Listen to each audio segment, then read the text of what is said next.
This is the production model of the all-new BMW X7, the all-new big SUV from the BMW brand. And here in Autogefühl, your number one resource for in-depth car reviews and your number one community to discuss cars. Today with Thomas, we're going to take you on a tour on the exterior, interior and what we can expect from driving this very vehicle. In Full HD, full screen and full length. Let's go!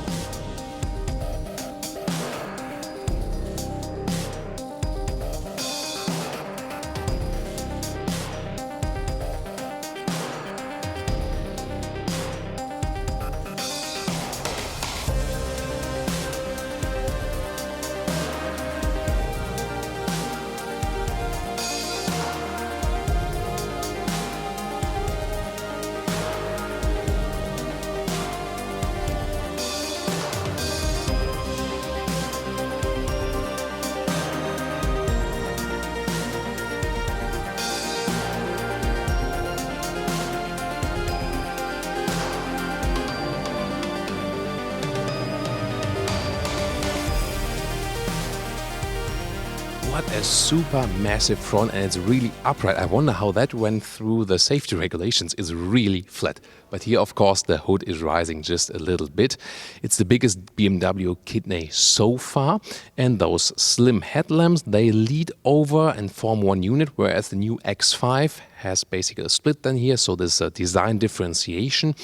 Comes with adaptive LED lights from standard. Optional, those ones with the blue accentuations. Those are the laser lights, with a high beam range of 600 meters. However, if you are in the US, the range will reduce to 300 meters. That's maximum regulations, so you can just go with the adaptive lamps anyway.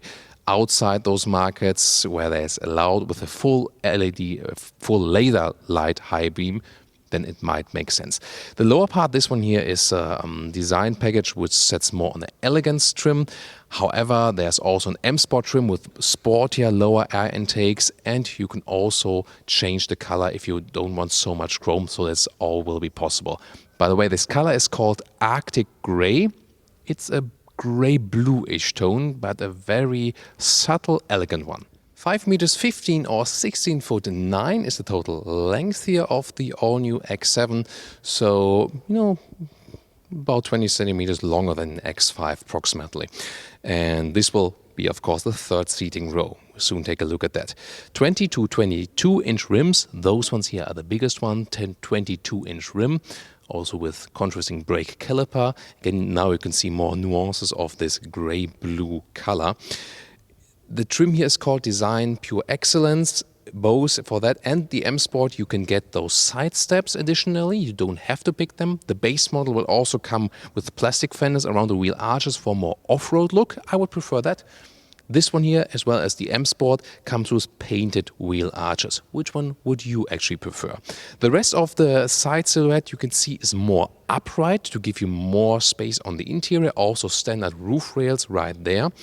So really high, the overall vehicle. This is also a difference to the X5, which has a little bit more design focus. This one here, then the focus also on room on the interior. Will it hold what it promises from the exterior? We will soon find out. What do you think about the design here?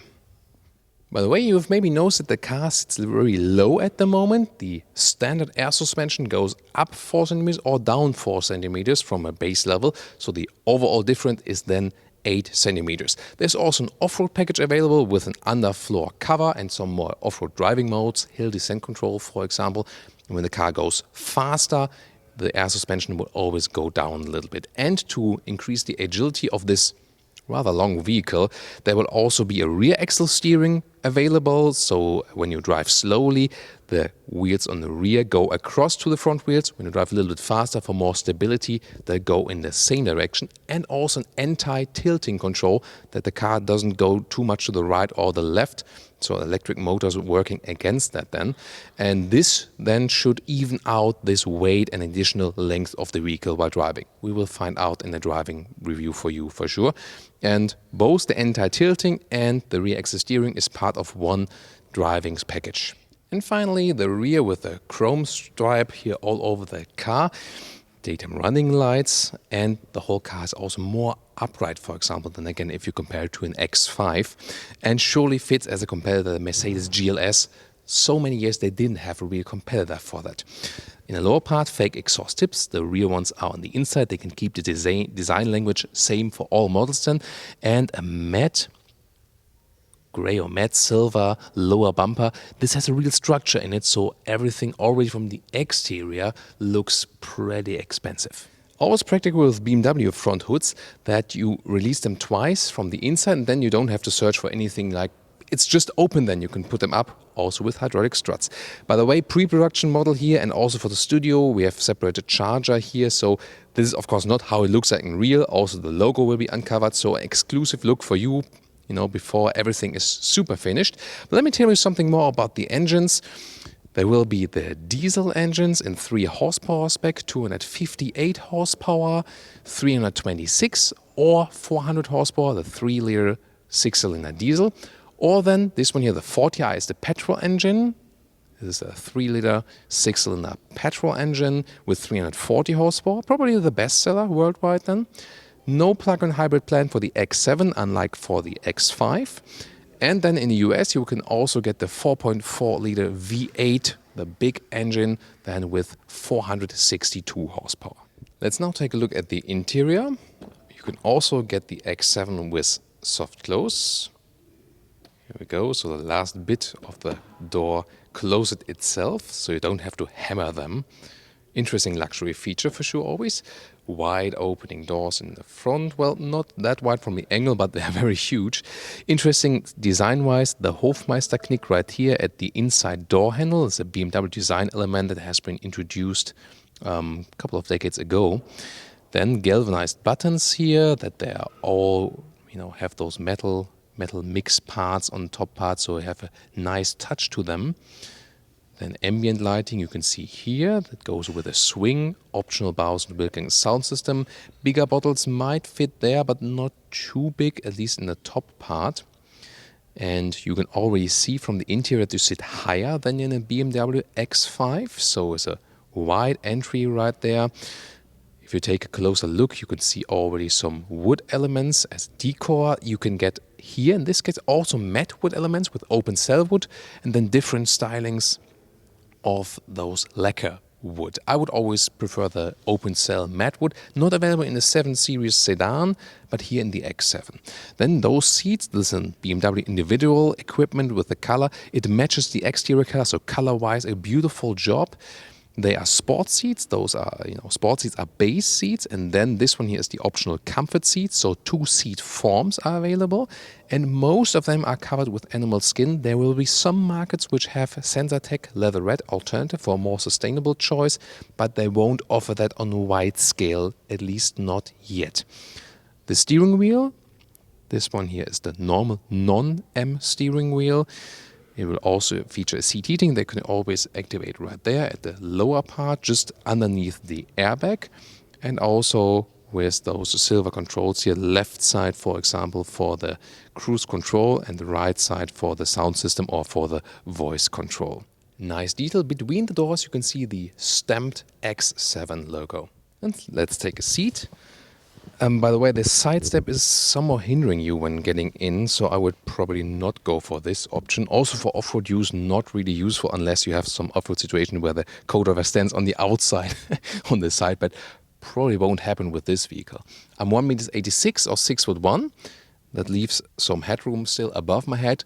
The panoramic roof is standard. You can maybe see a small structure in there. That's why there's a laser coming from the side. This is an option, and then the panoramic roof is basically illuminated in the ambient light. Very interesting. You will soon also find some angles where you can see that better on camera. Well, the seating position is indeed super high. The front hood goes way in the front, so it's a massive feeling when sitting in this car, and definitely also a difference to when driving in X5. Well, how it handles, we will soon find out with the driving review. I can just say so far, well, the seats are of course quite comfortable. However, if you wear a belt here in the lower area, this is maybe, the transition here. I've experienced that better before, how the belt feels then, because the lower area here in the seat is quite voluminous. I think it's good when you don't wear a belt, but if you wear a belt, that's maybe too voluminous at that very side. Then you can also make the seats a little bit longer in the front here, for example, all electrical. They have set the theme that everything is supposed to be electric.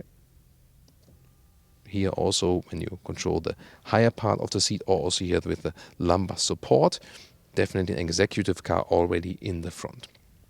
Interior overview, you can see you have a very flat surface all the way over here, horizontal layout with the ambient light, very nice in blue, also different colors available. Then two 12.3 inch, so left and right 12.3 inch screen. This one is a new bigger one with the new BMW software then as well. It's also touch, but you can still control it with the lower knob, so both is actually possible. And this looks also like a really fast hardware now that is behind that map. Soon a little bit more details to that. The temperature is not properly powered here at the moment because we're in the studio. This one is a screen where you see the temperature. You can make it warmer, colder, or then also with the vents. And in the lower part you have another cubby hole with cup holders, the key, and also you want USB slot. And you can also heat and cool those cup holders. This lower middle console, this one is an option, this crystal gear lever. It does not feel very well because it's really a little bit, it's not sharp that you would cut yourself, but it's not smooth. So, and it also, together with this one, the special crystal turning knob, this one also, both they reflect in sunlight. We had it with the X5, so I would stick with the standard gear knob and also with the standard turning one here. They come as a package together with this crystal package. They are pretty fancy, that's for sure, but practical are the other ones. Then start, stop engine right here, also with the driving modes then, and the hill descent control if you have the off-road package, and you can always control the air suspension, put it a little bit higher or lower. But it also goes automatically according to the speed. Middle armrest with a split opening right there, and you have an inductive charging pad in the front, USB normal in the front, but USB-C here under the armrest and some more storage. Look at the digital displays. Don't wonder, by the way, there's still pre-production software on there, so you'll see an X5. Of course, you will see an X7 in the final version. Left side the speed, and the RPMs go around counterclockwise on the right side. Infotainment up close, as I said, you can still control it with the central knob, but then also just as touch. You have on the left side then, for example, you can also have a voice input for the address. Let's also try that with the temperature.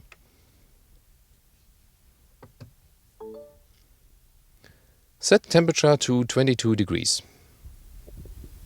I set the temperature in the driver's area on 22 degrees Celsius. Cool, so that works pretty easily. Nice.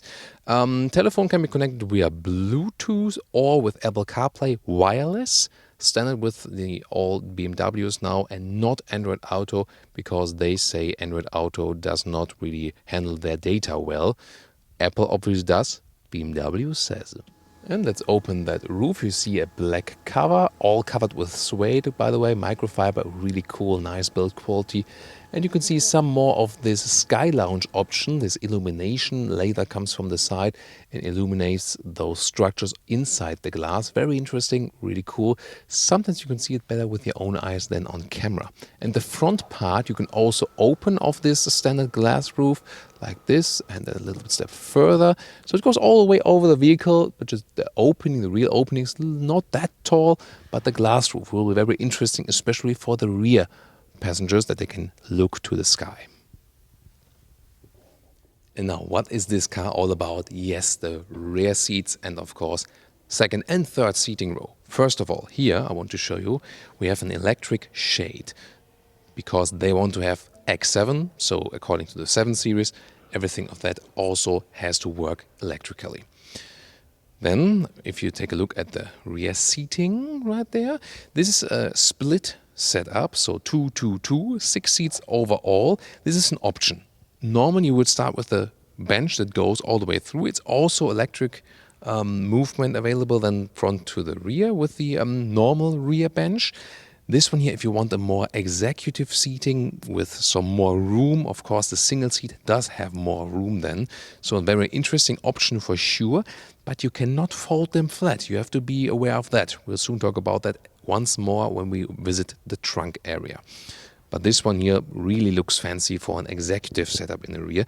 Might even be an option not to go for a 7 Series, but here for an X7 as a chauffeur vehicle, because the advantage here is you sit more upright than in a classic sedan. The rear doors could open a little bit wider, but since the car is really big, it's still easy to get inside. And you have up to 9 centimeters more legroom than in the X5. You know, the X5 had that problem that it didn't have too much legroom, because when tall drivers are driving, even here in such a long vehicle, you know, no problems for tall adults, but considering, you know, in a Skoda Octavia or something, you have this legroom, they do not use the space they have that much. One reason for that is also because those luxury seats are very thick. And then you also don't have so much legroom, but here the car is long enough, you still have enough. So you can move the seat here to the front or to the rear. Again, if you have the moving through bench, it would also work to go in the front and the back. And again, all electric, so they don't want any manual functions right here. Also with leaning backwards, for example, or forward. So we have this maybe rather sleeping position like this. That's really relaxing. Really good comfort here in the rear seats. You can also have a rear seat entertainment right there with those wide screens. And you can also, for example, follow the GPS of the car and also control by touch with a crystal clear display. Very nice. Well, what about the headroom here in the rear? Again, I'm 1.86 m or 6'1", and standard panoramic roof, still have enough headroom. And there you can see it's so important that the outside shape is also rather upright, because this ensures all the headroom in the rear. And then a great look through this panoramic roof here through the front. This is really cool. Also with an armrest here on my side. So I think I would really prefer rather this one when being chauffeured than a classic sedan. Maybe that sedan has, when you have some executive packages that you can put your feet somewhere when you move the front seat in the front. Check out our new 7 Series review that will also air at a later stage if you watch that one fresh, or later we'll also link it in the video description, because this video will stay online quite a long time. Well, and then there are also electric controls for the third row already right there. And let's check that out. You see, I've also lost my jacket meanwhile, because now it's about work time for Thomas. So this is actually the only manual function, but it goes through and transition to an electric then. This seat goes in the front and also lifts a little bit right there. And the rear seat compartment I can, for example, control right there with those buttons here. But at the moment I leave them open, so right here. So I could fold them down right here and also fold them up. This is the function why we have the buttons right there. But let me get inside here first to the real third seating row. So flip up the head restraint, and even headroom wise it does exactly work for me here now. I have a separate climate control, which you cannot see from your angle at the moment, and I even have a separate shade right there. So there's the button, so I have another panoramic roof just for me. Yes, and I can close and open the shade. Both seats have cup holders, and both seats here have even USB-C ports in the very rear. This is a traffic announcement. That's Autogefühl live on tape with a 3D traffic announcement. So those automatic traffic announcements, they just pop up when there's some warnings. And now I hear those 3D sounds, which sounds weird on radio language, but will actually be quite cool for hearing music. You also have a climate control for the second seating row. If it would be all turned on, you can change the temperature, CD changer, and 12-volt power supply, as well as 2 more USB-C plugs possible, and adaptive cup holders also. This is a quite clever solution that the kids also don't spill stuff. And now the question is, this seat here I've put in the most backward position, and I can slide over to this side, and I can still sit here as a tall adult. That's possible. It gets close with the legs for sure, but it's possible to travel when here in this case with 6 tall adults, probably even with 7 tall adults if we see the other version at some stage. And I have my own rear window. That's also, again, a nice feature. You really, among the most coziest situations I have felt in the third seating row. And of course, I can make myself more comfortable here, because when I put this seat here a little bit more in the front, this will also be possible, like this, for example. I have really enough legroom right there. And still, I could sit here in the second seating row, because there's still enough legroom left right there. So you can vary that a little bit. So just as proof, I can still sit here even if I have more legroom in the rear. This directly works. A good compromise would probably be like this one. So in this position now I have still comfortable legroom in the second row, and it would still work in the third row. By the way, this button here, this always sets it again to the, let's say, standard position, like a reset button. Interesting also. Well, but you feel that you sit extremely high in the rear. There's also then again difference to the other BMW SUVs. This is more suitable for children. You maybe also see how my knees are coming close to the rear seat entertainment, just in height-wise. So I think the design is rather for kids in the rear here, even though adults do fit. And the last thing I want to show you now from this perspective, just because the mechanism is really interesting again. So when I do this one here once more, I can just to show you it again, and I'll get once more in the rear, and then I'll put the seat backwards. So here we go. Again, this time that way. So, and now I'll put the seat back, and it goes back to the rear and down again. And so how that will fit with my feet. Let's see. This is okay actually, and now it goes backwards, and as soon as my feet are squished, you see the seat goes a little bit more in the front, and now I can properly sit here, but still someone could sit in front of me, although you have to, adjust it then a little bit, maybe then say, oh, can I maybe have a little bit more angle or something, and then you can fit also all those people in here. There are 4 ways to open the rear hatch, either inside of the doors at the driver's seat, then with the key pressing, with the foot kick open mechanism. Doesn't work because I don't have the key in my pocket at the moment. And the 4th way is just here, the standard one at the hatch. And only in this way, the split hatch, the lower part, stays where it is to, get things in and out quite fast. All other 3 ways, this lower part here automatically opens then with the top part. And there it is. You can also just sit right here. It's also proof for that. Easy to slide things in and out then, and you can see here, this is the base setup, and this would liter-wise fit 326 liters. And we also have a nice cover here with suede, so the microfibers, very cool quality. I like that, really nice. And then we can flip those seats. So here at the side, everything again electric. This one is direct a max button for the maximum loading space. You can also flip those seats individually. That's also possible. But this one here is, of course, the coolest function. So if the seats are flipped here, and then also the other ones go forward, for example, or backward, depending on the setup. You can also slide them from here forward and backward. In this setup here, it would be 750 liters up to the second row, and the maximum setup is 2,120 liters. However, this is only possible then if you have the normal bench here to get them upright again once more. Here, for example, also for the head restraints. So this is really the thing with this very setup here, because in this setup, you're basically left with the third seating row to fold flat and have the trunk, and then you can just slide the front seats a little bit forward, and that's it then basically. You can control them from here, forward or backwards, like this. But if you then have the normal bench, you could also fold that one flat and then get the maximum volume, also, for example, for putting a bicycle in here. So I would rather go with a standard bench for that exact reason. What would you? And here to show you again how the hatch closes. When I put this button, you can see that both close at the very same time.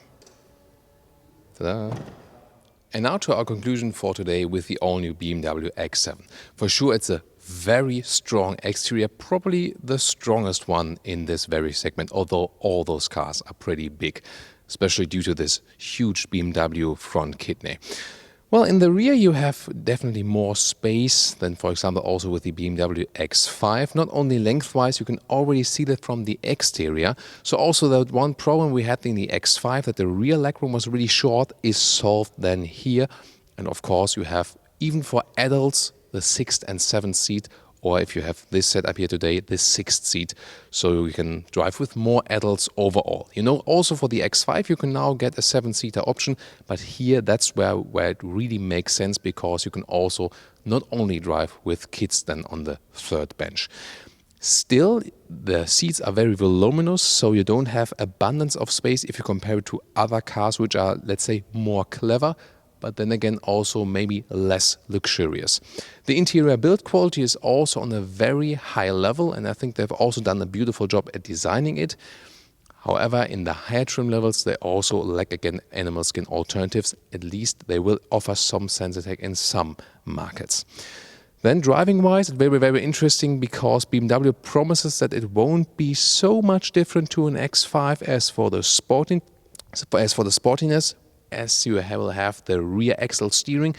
That might work against the size of the vehicle, that you can still drive it in an agile way. Is that true? We'll find out for you when the driving review comes, and we'll deliver it here to you on Autogefühl. Let's discuss this vehicle in the comments.